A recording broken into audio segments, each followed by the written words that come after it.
And this is another key aspect of existentialism. They embrace the paradox. And remember, paradoxes are apparently contradictory truths. So here's some paradoxes for you.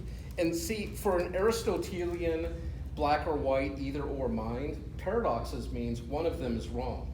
The existentialists are saying, oh no, paradoxes are showing you've come to the limits of human reason, and they become like the gatepost of capital T truth.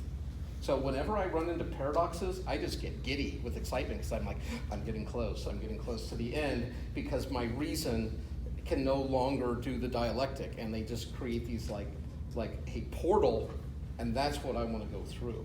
So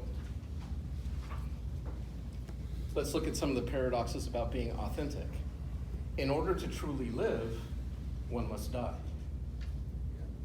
It's only in being a slave to Christ that we will be free.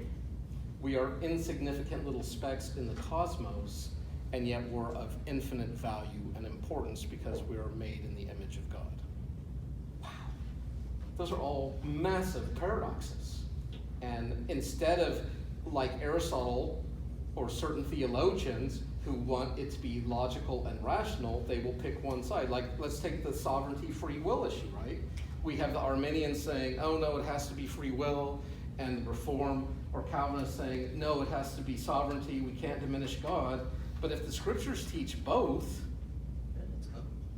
right, but see, the existentialists are very comfortable living in that tension, whereas that Aristotelian mind, no, you have to diminish the passages that seem to speak against your point of view and exalt the passages that seem to reinforce it.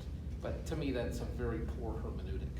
That's where it's more of an eisegesis. You're reading in your position into Scripture instead of trying to extract it out of Scripture. Yeah, if it teaches both, believe both if you're able. Yeah. So embrace the paradox. Be authentic.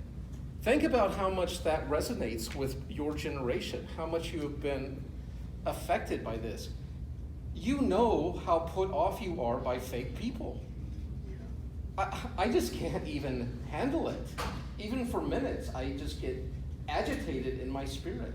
But even if it's someone I disagree with or I can't stand their values, if they're at least being real, I can appreciate them at a certain level or degree. I may not want to hang out with them, but I at least know what I'm getting. I'm not getting this facade that's telling me one thing, and there's a whole other thing going on behind it. So that authenticity.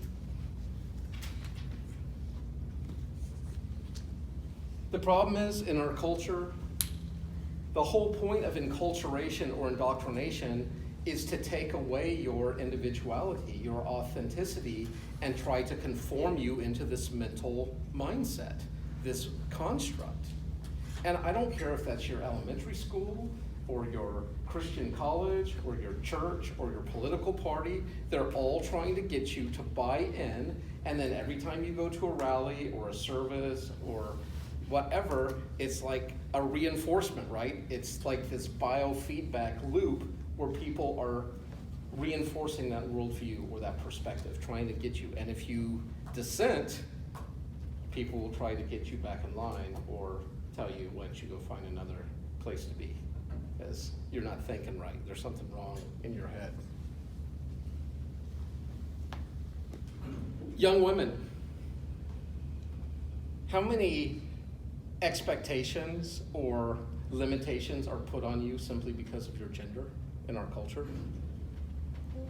Yeah, like, oh, that's not ladylike. Or, I mean, just thinking about things like that. If you happen to be a very assertive female, chances are people have told you, stop being bossy. Right? People don't tell assertive young boys not to be bossy. They're just being boys, right? And so it's these sorts of labels and categories that try to box us in and take away our individuality and our freedom. And so many existentialists reject labels and categories.